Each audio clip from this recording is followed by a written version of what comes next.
그 20년 전쯤 2002년도에 개봉했던 공공의 적이라는 영화가 있습니다. 혹시 공공의 적이라는 영화 한번 보여주겠어요? 네. 이거 말고요. 네, 이런 영화인데 영화를 보지 못하신 분들 중에서 요즘에 유튜버들이 그 약간 밈처럼 해갖고 그 혹시 왼쪽에 이 두 장면을 보고 딱 떠오르는 말이 있으시면 유튜브를 많이 보시는 분들이거든요. 예, 영화를 보지 않았어도 이런 약간 뭐 어떤 밈이나 아니면 여러 가지 표현들 때문에 그 짤들처럼 이렇게 많이 돌아다녀서 약간 유명해진 영화인데 이 혹시 이 영화 본 분 있으세요? 네, 네 그렇습니다. 감사합니다. 네 내려주시고요. 왜 제가 먼저 물어봤냐면 제가 오늘 이 영화에 대해서 스포를 좀 하려고 하는데 보지 않은 분들은 좀 양해를 좀 부탁을 드릴까 해서 제가 미리 한번 여쭤봤어요.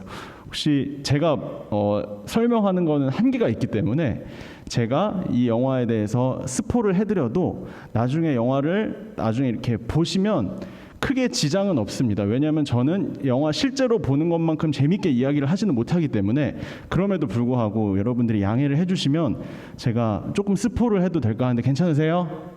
네, 그러면 제가 영화에 대해서 한번 조금 이야기를 해드리려고 합니다. 제가 너무 수능 끝나고 열심히 봤던 영화예요. 수능 끝나고 한 20번 정도 돌려본 것 같아요. 계속 그때 다운받아갖고 열심히 봤던 영화라서 아직도 제가 그 내용이 다 막 대사 막 이런 거 기억에 남고 이런 영화입니다. 이 영화는 그 1994년에 박한상이라는 사람이 있었는데 그 사람이 실제로 저질렀던 범죄를 약간 기초로 해서 그거랑 똑같은 얘기는 아닌데 어찌됐든 실화를 바탕으로 이렇게 만들어진 영화라고 합니다. 제가 이 영화에 대해서 조금 내용을 설명을 해드리면 어떤 되게 선하고 좋은 사업가 한 분이 살고 계셨어요. 근데 이분은 이제 다 사업가에서 은퇴를 하고 나서 이제 재산이 많이 있고 그런데 많은 사람들로부터 이미 존경을 받던 그런 사업가였습니다. 그리고 이 분에게는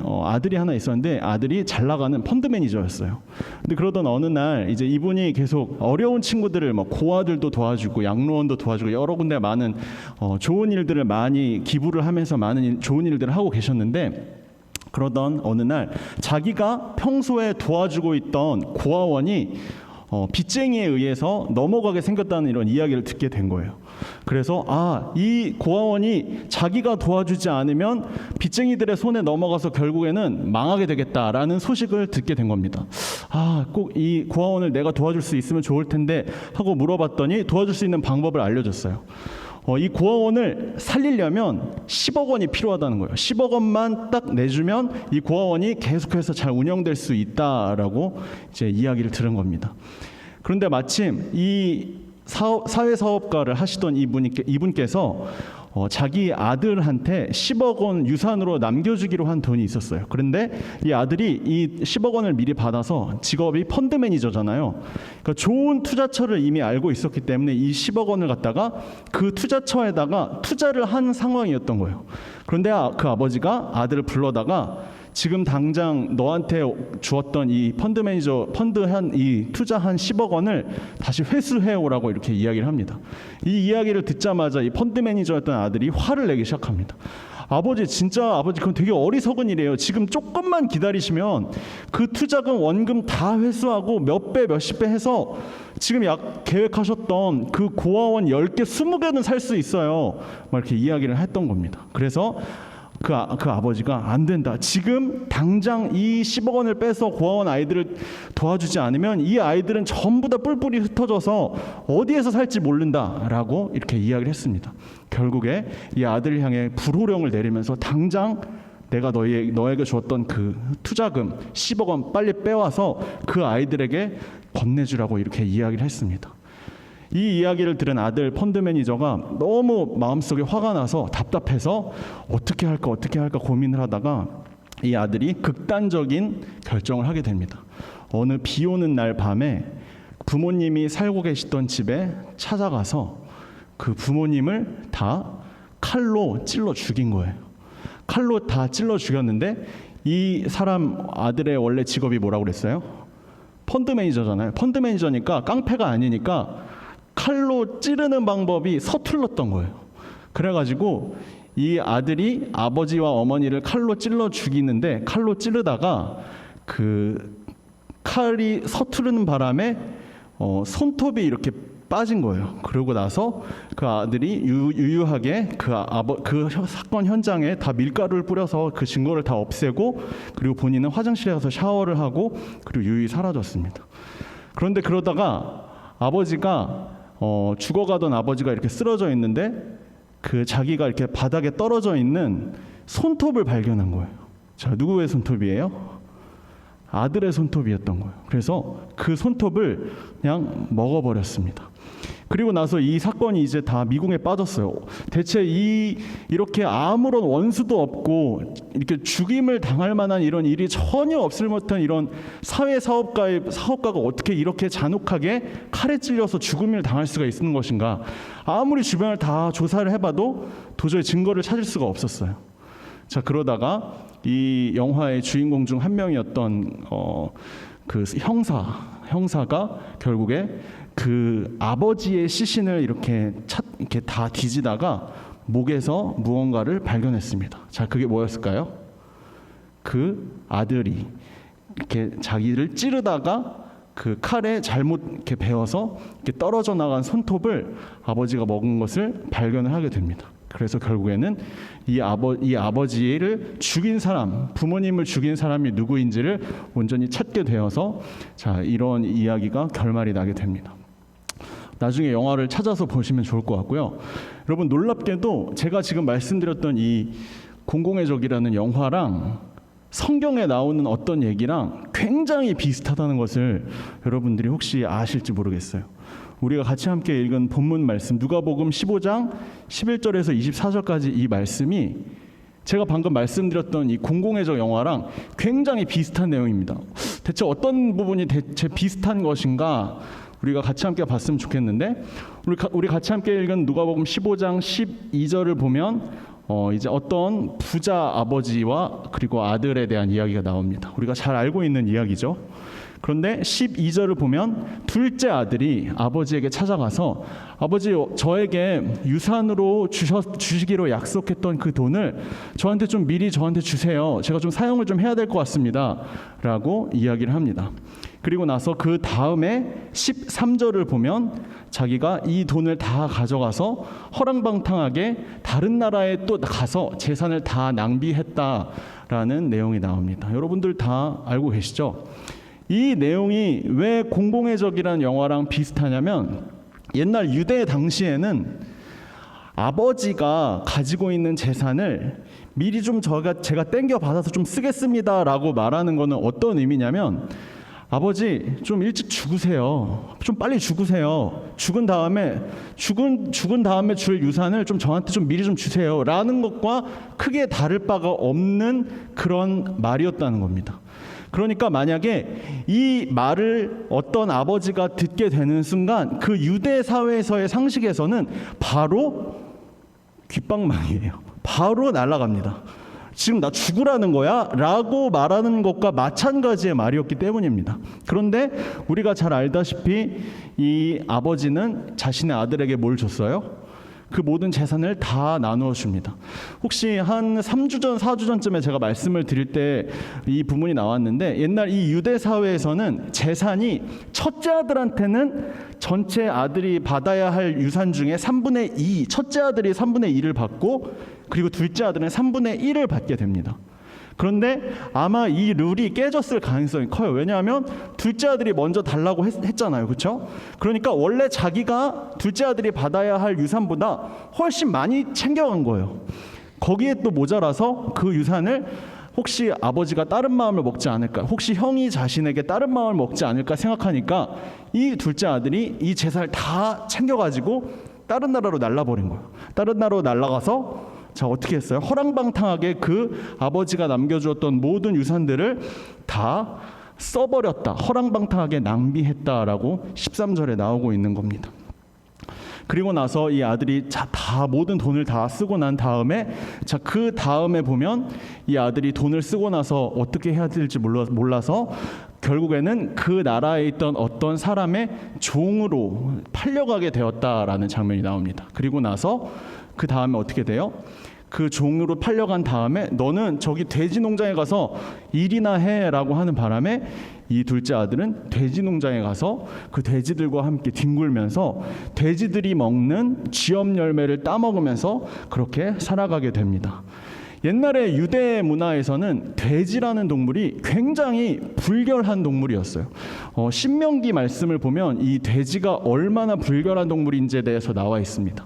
돼지를 치는 사람들과는 상종하지도 말고 돼지를 먹지도 말라라고. 그래서 아직까지도 유대교를 믿는 유대인들은 돼지고기를 절대 먹지 않습니다. 그러니까 돼지고기를 만약에 보고 싶으면 다른 나라에 가서 찾아야 되는 게 바로 이 유대의 문화였다는 겁니다. 자, 우리가 이 예수님이 이 비유를 말씀하실 때 왜 이 둘째 아들이 이렇게 다 망하고 난 다음에 돼지를 치는 장면으로 이렇게 넘어가느냐라고 우리가 생각을 해볼 수가 있습니다. 옛날에는 이 유대교 문화, 지금도 마찬가지지만 돼지는 가장 더럽고 가장 불결한 동물이라는 거예요. 그러니까 우리가 이 말씀을 한번 잘 생각해 보면 이 아버지는 하나님이잖아요, 그렇죠? 그리고 둘째 아들을 우리라고 한번 생각해 보겠습니다. 자, 그러면 아버지가 하나님이라고 한다면 하나님이 볼 때 우리가 지금 이 둘째 아들이 돼지 농장에서 돼지들과 함께 뒹굴면서 돼지가 먹는 열매를 먹고 있다라는 이 의미가 뭐냐면 죄 가운데 있는 너희들은 돼지나 마찬가지다라고 이렇게 엄청난 비하를 하면서 이야기를 하고 계시는 거예요. 너희들이 지금 선악과를 따먹는 마음 가운데에서 너희 마음 가운데 죄가 찾아왔고, 그래서 너희들이 죄 가운데 거하고 있는 그 모습은 돼지 농장에서 돼지들과 같이 함께 뒹굴면서 돼지 열매 먹는 너희들과 마찬가지다라고 그렇게 이야기하고 있다는 겁니다.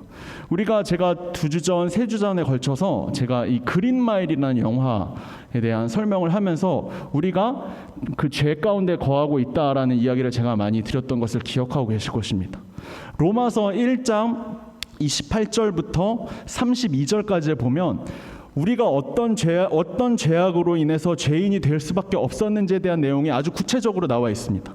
로마서 1장 28절부터 32절까지 보면요, 41가지의 죄악 목록이 나와요. 41가지의 죄악의 목록 중에 단 하나만 해당이 되는 사람은 모두 다 뭐라고 하는 거예요? 죄인이라는 거예요. 죄인이라고 한다면 그 모든 사람들은 32절의 마지막 부분에서 사형에 해당한다라고까지 이야기를 합니다.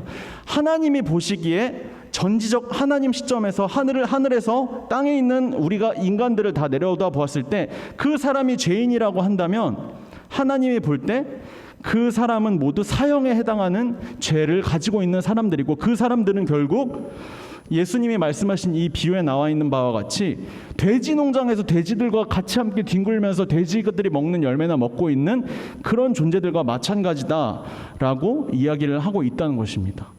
그런데 그럼에도 불구하고 이 그린 마일 위를 걷고 있는 우리들을 향해서 마지막에는 전기의자, 사형 집행장이 있죠. 사형 집행장을 향해서 뚜벅뚜벅 그 그린 마일 위를 걸어가고 있는 우리들을 향해서 하나님이 너는 모두 사형 취소, 너희들은 사면이야, 이제 나와도 돼 라고 하신 사건이 바로 예수님이 십자가에 못 박혀서 죽으신 사건이에요. 그 사건으로 인해서 선택받은 너만큼은 이제 더 이상 저 사형 집행장이 있는 그 의자로 걸어갈 필요가 없고 이제 하나님께로 돌아올 수 있다라는 그런 표징을 받은 사람들이라는 겁니다. 자, 이처럼 우리가 아까 이야기했던 그 돼지우리, 하나님이 전지적 하나님 시점에서 하늘에서 우리를 바라볼 때 죄인이라고 했다면 하나님께서 우리를 바라보신 그 죄인들의 모습은 돼지우리에서 같이 함께 뒹굴고 있는 돼지들의 모습이나 마찬가지라는 거예요. 자, 얼마나 불결하고 하나님이 더러웠으면 세상의 모습이 다 돼지우리와 같고 그 가운데서 살아가고 있는 죄인 한 사람 한 사람의 모습이 돼지들은 아니라 할지라도 돼지들과 함께 뒹굴면서 돼지들이 먹는 열매를 먹고 있는 사람과 다를 바가 없다라고 생각했을까? 우리가 하나님의 마음에 대해서 한번 생각해 볼 수가 있을 것 같습니다. 자, 그리고 나서 이 둘째 아들이 돼지 우리에 있는 자신의 모습을 돌아보기 시작합니다. 자, 그리고 나서 맞다, 나에게는 부자 아빠가 있었지라는 생각이 떠오르기 시작합니다. 내가 왜 지금 여기 돼지 우리에 있지? 나한테는 굳이 이런 데서 내가 돼지들과 함께 뒹굴지 않아도 내가 부자 아버지께로 다시 돌아가면 나는 지금보다는 좀 더 나은 삶을 살 수 있을 텐데 라는 생각이 떠오른 겁니다. 그래서 결국에는 그 돼지우리를 떠나서 아버지께 내가 종이라도 한번 대야겠다, 되게 해달라고 말해봐야겠다 라는 마음으로 터덜터덜 자기 집으로 돌아가기 시작합니다. 그런데 이 돌아가는 아들의 마음은 절대 편하지가 않았어요. 왜냐하면 이 아들이 불편했던 이유는 뭐냐면 이 아들이 죽을 수도 있었기 때문이에요. 왜 죽을 수도 있어요? 아버지는 평소의 행실을 보건대 자기한테 뭐라고 할 분은 아닌 것 같아요. 우리 아빠는 착하니까. 근데 잘 생각해 보세요. 옛날에 이 당시에 자기 아버지의 유산을 미리 땡겨받는다는 거는 뭘 의미한다고 그랬어요? 아버지한테 아버지 제발 미리 좀 죽으세요 라고 말하는 것과 마찬가지잖아요. 그렇죠? 만약에 이 아들이 지금 떠난 다음에 이제 생각해 볼게요. 아버지한테 근데 둘째 아들 어디 갔어? 안 보이네 요즘? 딱 이렇게 물었을 거 아니에요. 그렇죠? 근데 우리 아들 그 유산을 좀 미리 달라고 그러더라고. 그래서 유산 미리 다 준 다음에 뭐 어디 저기 다른 나라 가서 이렇게 뭐 쓰고 있다고 하더라고 라고 이야기했을 거 아니에요. 그렇죠? 그러면 이 이야기를 들은 동네 사람들이 어떻게 생각할까요? 아니 그런 호로 자식이 다 있어? 내가 나타나기만 해봐 내가 그냥 아주 내 손에 죽여버릴 거야 라고 이야기하지 않겠어요? 그러니까 이 아들이 돌아가는다는 의미는 동네 사람들이 자기가 왜 떠나는지를 알고 있다는 뜻이고, 그러면 동네 사람들이 그 아들의 돌아오는 것을 보자마자 다 돌로 쳐 죽였을 거라는 겁니다. 왜냐하면 율법의 신명기에 나와 있어요. 그 아버지를 불편하게 하는 거, 아버지를 죽이고자 하는 자는 다 돌에 쳐 죽여도 괜찮다라는 율법이 있었기 때문에 이 아들은 그냥 돌 맞아서 죽어도 전혀 아무런 문제가 되지 않았다는 거예요. 자, 이렇게 무거운 마음을 안고 터덜터덜 자기의 아버지가 있는 곳을 향해서 걸어가고 있는 이 모습을 보고 저 멀리서 자신의 아버지가 그 아들이 다가오는 것을 보고 나서 그 아들을 향해서 달려가기 시작합니다. 저 멀리서부터, 집에서부터 멀리서부터 엄청나게 빠른 걸음으로 아들을 향해 달려옵니다. 그리고 그 아들을 꼭 껴안습니다. 그 아들을 꼭 껴안자마자 자신의 종들에게 가장 좋은 옷과 가장 좋은 신발과 그리고 금가락지를 이 아이에게 끼워주어라 라고 이렇게 이야기합니다. 이 아버지가 이 아들을 향해 저 멀리서부터 뛰어와서 아들을 꼭 껴안아 주었다는 이야기의 의미가 뭐냐면, 동네 사람들이 이 아들에게 접근을 못하게 하려고 하는 거예요. 동네 사람들이 이 아들을 보자마자 어떻게 해요? 이런 호로 자식이 있나? 너 돌에 한번 쳐 맞아 죽어봐 이러면서 돌 던졌을 거 아니에요. 그렇죠? 그러니까 그 아버지가 안 왔다는 의미는 뭐예요? 이거 나는 아버지인데 내가 안 왔으니까 너네들은 더 이상 돌 던질 권리 없어 라고 이야기하는 거예요. 자, 그렇게 꼭 껴안아 준 다음에 거기에서 그치는 게 아니라 자기가 가지고 있던 가장 좋은 옷과 가장 좋은 신발과 가장 좋은 금가락지까지 다 껴줍니다. 이게 뭘 의미하는 거예요? 이 아들은 이제 다시 나의 아들의 그 권위로 다시 회복되었다라는 것을 의미하는 것입니다. 여러분, 이게 만약에 이 아버지가 하나님이고 이 둘째 아들이 우리라고 한다면, 자, 그린마이웨이를 걷고 있는 우리가 사망으로 가고 있었는데 너는 사면되었다고 이야기했죠. 그게 바로 예수님의 십자가 사건이라고 우리가 이야기를 했잖아요. 그렇죠?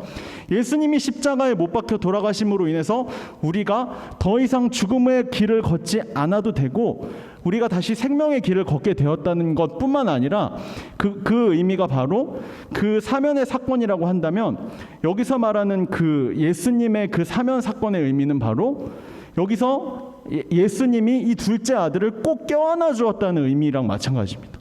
예수님이 둘째 아들을 꼭 껴안아 줌으로써 다른 사람들이 더 이상 이 사람을 향해 해코지를 하지 않도록 해 주었을 뿐만 아니라, 여기 이 이야기에는 나와 있지 않지만 예수님이 이 둘째 아들의 죄값을 대신 치러줬어요. 유산을 대신 다 땡겨받은 것, 그 죄값을 치러주기 위해서 예수님이 십자가 위에서 자신이 직접 그 모든 희생의 죄값을 다 치렀다는 겁니다. 여러분, 이게 말이 되는 얘기예요? 이 세상 사람들이 생각하기에는 전혀 말이 되지 않는 이야기입니다. 그런데 여기에서 그치는 것이 아니라 20절을 우리가 같이 함께 보면, 이 둘째 아들을, 다가오고 있는 둘째 아들을 향해서 그 아버지가 달려올 때 그 마음에 대한 이야기가 나와 있습니다. 우리 20절을 보면 측은히 여겨라는 단어가 나오는데요. 혹시 보이세요? 20절에 보면 측은히 여겨. 둘째 아들이 다가오고 있는 모습이 이 아버지에게는 측은히 여기는 그런 느낌으로 다가왔다는 겁니다. 측은히 여겨라는 단어는요, 자, 여기 화면 한번 보여주시겠어요? 헬라어로 스플랑크 니조마이라는 단어로 사용되었습니다. 이 스플랑크 니조마이라는 단어가 20절에 측은히 여기다로 번역된 단어의 뜻인데, 이 스플랑크 니조마이라는 뜻은 그 창자를 뜻하는 원어로부터 이 단어가 나왔다고 그래요. 두 번째 줄에 이렇게 나와 있죠. 폐부에서부터 솟구쳐 오르는 뜨거운 감정. 그리고 세 번째 나와 있죠. 창자가 끊어지는 듯한 애끓는 마음. 둘째 아들이 다가오는 모습을 본 아버지의 마음이 바로 이러한 마음이었던 거예요. 폐부에서부터 솟구쳐 오르는 뜨거운 감정, 창자가 끊어지는 듯한 애끓는 마음. 어떤 동물학자가 사슴 어미와 사슴 새끼가 이렇게 가는 곳에 덫을 하나 설치를 해놨습니다. 그리고 나서 그 사슴들이 움직이는 장면을 관찰하고 있어요. 그런데 이 사슴 새끼만 그 덫에 걸린 거예요. 그리고 어미는 사슴 덫에 걸리지 않았습니다. 자, 사슴 덫에 걸린 사슴 새끼가 괴로워하면서 계속 버둥버둥 거리고 있어요. 그런데 사슴 어미가 이 주변에 분명 사냥꾼이 있다는 사실을 알고 있음에도 불구하고 절대 도망을 가지 않습니다. 그리고 계속해서 그 새끼 사슴 주위를 맴돌았다고 그래요. 그래서 그 동물학자가 이 어미 사슴을 잡아다가 배를 갈라서 창자를 꺼내봤다고 합니다. 그런데 그 창자가 까맣게 타들어갔다고 그래요. 여러분, 이 마음이 화면에서 우리가 같이 함께 봤던 이 애끓는 듯한, 창자가 끊어지는 듯한, 창자가 새까맣게 타들어가는 듯한 마음, 그 마음이 바로 이 둘째 아들을 기다리고 있던 하나님 아버지의 마음이라는 사실입니다. 여러분, 이 아버지가 저 멀리 다가오는 그 아들을 보고 있었다는 의미는, 우리가 하나님 아버지의 입장과 그 관점에서 볼 때 아들에 대한 관심을 절대로 그동안 한 번도 끊지 않았다는 거예요. 하나님께서는 당신의 아들이 저 멀리 다른 나라에 어디 가 있는지도 모르는 그 상황 가운데서도 그 아들이 어디서 무엇을 하는지에 대해서 한 번도 관심을 끊어본 적이 없었어요. 계속해서 그 아들은 지금 뭘 하고 있을까? 그 아들은 지금 어디서 무엇을 하다가 어떤 나쁜 일을 당하지는 않을까? 항상 그 마음 가운데 관심을 끊지 않고 항상 그 아들과 사실상 동행을 하고 있다는 겁니다.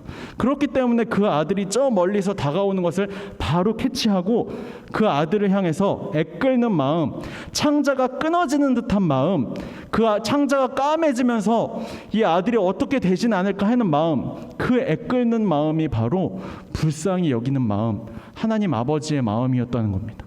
이 하나님 아버지의 이 스플랑크 니조마이라는 단어의 뜻은요, 예수님이 치유에 대한 기적을 말씀하실 때 항상 그 앞에 나옵니다. 예수께서 불쌍히 여기사. 그런 다음에 그 사람에게 치유의 기적을 행해요. 그러면 다 어떻게 돼요? 낫게 돼요. 예수님께서 누군가를 향해 불쌍히 여기사라고 말하는 것은 곧 그 사람이 곧 치유를 받게 되었다는 의미랑 마찬가지라는 겁니다. 다 이 스플랑큰 이조마이라는 단어가 예수님에 의해서만 사용이 되었는데 딱 한 번 사람에게서 사용된 단어인 적이 있었어요. 그게 바로 선한 사마리아인의 비유입니다. 강도 만난 이웃이 이렇게 지나갈 때 모든 사람들이 다 그 강도 만난 사람을 다 지나쳐갔지만 사마리아 사람 한 사람만 그 강도를 만나서 쓰러져 있는 사람을 향해 불쌍히 여기는 스플랑큰 이조마이의 마음을 품고 나서 그 사람을 데려다가 치료를 해줍니다. 그러자 그 사람이 어떻게 돼요? 나음을 얻었어요.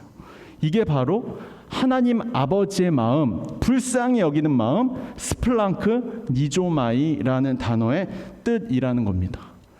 여러분들 혹시 우리가 같이 함께 2주간 3주간 나누었던 이 말씀을 한번 기억하면서 그린마일 위를 우리가 걷고 있다는 이야기를 제가 계속해서 말씀을 드렸습니다. 결국에 우리는 어쩔 수 없는 마음속의 죄로 인해서 사망이라는 그 결과로 다가갈 수밖에 없는 그런 한 사람 한 사람의 존재가 바로 우리일 수밖에 없는 것이 바로 우리의 현실이라는 겁니다. 그런데 그때 이 아들이 결국에 돌이켰기 때문에 하나님 앞에 돌아올 수 있었다라는 것을 우리는 알 수 있었다는 거예요. 17절을 보면 스스로 돌이켜 이르되라고 이렇게 나와 있습니다. 17절에 나와 있는 이 스스로 돌이켜 이르되라는 단어만 보면 그러면 우리가 죄에 있을 때 내가 내 의지로 좀 하나님 앞에서 한번 돌이켜 봐야겠다라고 이렇게 생각하면 돌이킬 수 있다라고 이렇게 생각을 할 수 있을 것 같은데 여러분 그건 안타깝게도 우리의 착각입니다. 회개의 주도권은 사람에게 있는 것이 아니라 하나님한테 있다는 거예요. 내가 아무리 회개하고 싶어도 회개할 수 없을 수도 있다는 거예요. 스스로 돌이켜 이르되라는 단어가 우리가 이해할 때는 내가 회개의 주도권이 있다고 생각할 수 있겠지만 이 둘째 아들이 이렇게 여기에 나와 있는 표현대로 스스로 돌이켜 이르되라는 이 단어의 뜻은 헬라어 단어로 바꾸어 보면 나 자신에 대해서 발견하다라는 뜻을 가지고 있습니다. 회개는 나 자신을 발견하는 것으로부터 시작되었다는 거예요.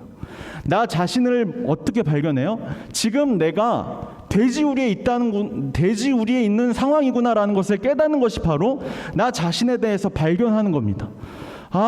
내가 지금 돼지우리에 있다는 것은 내가 더 이상 이 돼지우리에 있으면 안 되겠구나. 나 자신에 대해서, 내 자신의 실존에 대해서 이 마음 가운데 내가 어떤 마음을 가지고 있는지 이렇게 꺼내서 지금 내가 돼지우리에 있구나라는 상황을 내가 바로 인식하는 것입니다.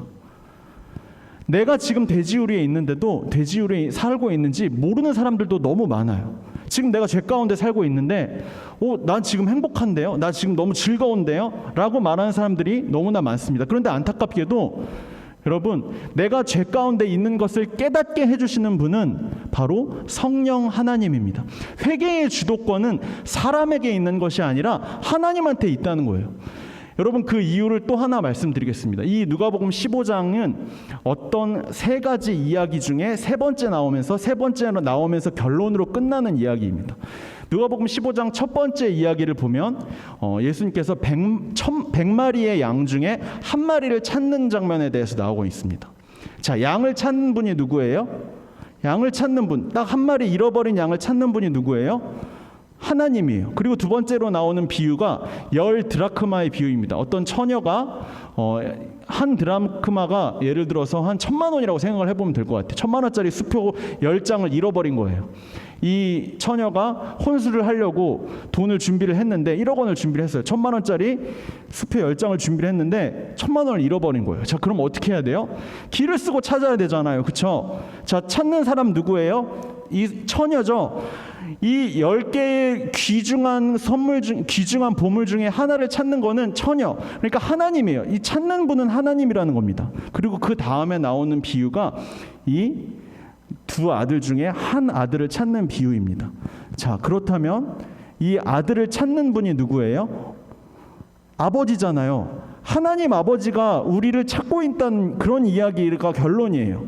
자, 그 말은 어떤 의미예요?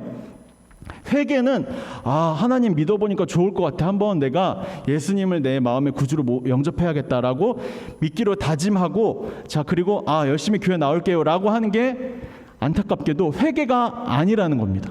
그럼 그 회개가 뭐냐? 이 아들이 스스로 돌이켜 이르되 내 자신이 누구인지를 바로 판단하고 내가 지금 얼마나 추악한 죄인이구나.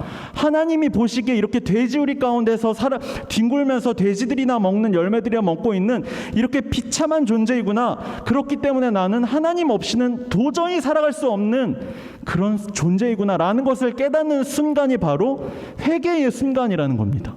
그런 사람만이 하나님으로부터 돌이킴을 받을 수 있는, 그러니까 너 사면되었을 때 하나님께로 돌이킬 수 있는 사람은 너 사면이라고 하는 순간 내가 얼마나 하나님 보시기에 도저히 회복할 수 없는 그런 죄인이구나를 깨닫는 순간이 바로 사면당한 사람이 하나님께로 돌이킬 수 있는 그 순간이라는 겁니다. 그게 바로 하나님이 찾으시는 그 한 사람이 하나님께로, 아버지께로 돌아오는 순간이라는 것을 이 누가복음 15장에서 이야기를 해주고 있습니다. 이 누가복음 15장은 누가복음 전체의 심장이라고까지 이야기를 할 정도로 굉장히 중요한 본문입니다. 이 누가복음 15장의 이 두 아들 비유는 너무나 유명하지만 여러분들이 이 말씀을 이해할 때 회개는 내가 스스로 내 힘으로 내 능력으로 가능하다라고 하는 것은 엄청난 큰 교만이라는 사실을 여러분이 깨달았으면 좋겠습니다. 하나님께서는 여러분들이 지금 내가 어떤 존재인지, 얼마나 큰 죄악 가운데에서 내가 살아가고 있었는지, 그럼에도 불구하고 하나님 없이는 내가 결코 살아갈 수 없다는 자를 임을 깨닫는 순간 여러분들이 우리가 걷고 있었던 그 그린 마일 위에서 그 사망의 의자를 향해서 걸어가고 있던 그 순간 내가 너희들을 사면하겠다. 내가 너희들이 가지고 있었던 그 죄값을 대신 십자가 위에서 짐으로 그 모든 죄악들을 다 깨끗하게 하겠다라고 하는 그 의미를 깨닫는 사람이 될 수 있다는 것입니다. 그 가운데에 하나님께서 하늘 위에서 우리를 향해 이런 마음을 갖고 계십니다. 여러분들 기억하셨으면 좋겠어요. 스플랑크 니조마이, 불쌍히 여기사. 하나님께서 여기에 앉아있는 우리 모두를 불쌍히 여기고 계세요. 내가 너희들을 창자가 끊어지는 듯한, 창자가 까맣게 타들어가는 듯한 그 마음으로 너희들이 다시금 너희들이 어떤 존재인지, 얼마나 커다란 죄악 가운데 지금 살고 있는지, 그럼에도 불구하고 지금 이렇게 돌이키기를 원하는지 하나님께서 하늘 위에서 우리를 향해 회개하기를 긴급하게 요청하며 바라보고 계십니다. 여러분들, 우리가 지금 이 시간 함께 예배를 드리는 이 순간 하나님 아버지의 마음을 깨달았으면 좋겠습니다. 스플랑크 니주마이, 창자가 끊어진 듯한 그 심정으로 여러분들을 바라보시면서 그 돼지우리와 같은 죄악 가운데서 돌이키기를 원하는 그 하나님의 마음으로 여러분들이 하나님께로 돌이킬 수 있는 여기에 모인 우리 모두가 되었으면 좋겠습니다. 함께 기도하겠습니다.